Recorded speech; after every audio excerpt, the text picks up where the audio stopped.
Gdje vidite u ovom trenutku hrvatsku poziciju u tom nabavi nove opreme, koliko je ona pametna, dobra i čini mi se da mnogi upozoravaju, a tu je predsjednik Republike prije svega oko zaliha, streljiva, topničkog oružja, svega onog konvencionalnog koji se dugo nije nabavljalo. I jedna od stvari koja je isto tako vrlo upitna je pitanje zapravo zaštite upravo proturaketnih sustava, gdje smo tu i koliko smo se mogli ili spremni obraniti kada je riječ o zrakoplovstvu i protuzrakoplovnim sustavima? Ja mislim, reći ću ono što uvijek tvrdim i uopće nemam zadršku u tome. To je moje mišljenje. Ja mislim da to mi radimo previše stihijski. Sad je in, eto, HIMARS, sad je in tenkovi koji Leopard. Nisam stručnjak za tenkove, ali tek mi se odgovori. Recimo, evo, sad govorimo o tenkovima. Neka mi se odgovori.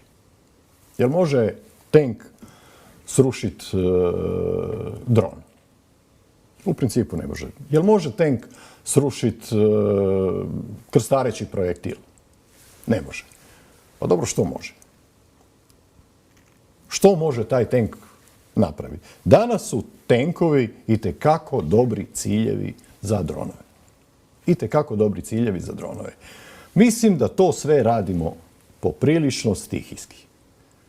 Eto, ja sam sad čuo taj podatak kad sam slušao da kupuješ HIMARS, a rakete su ti dometa 80 km. Ako se ne varam, to sam i očekivao da će to tako biti.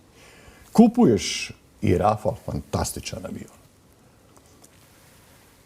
Koje ćeš ti mogućnosti imati s tim Rafalom?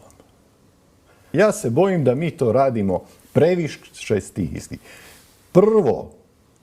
Prvo daj se zaštiti od napada iz zraka.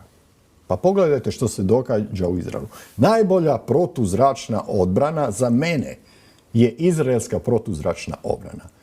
Jer znate koliko im je krstarećih projektila prošlo. A još nisu upotrijebljeni najbolji.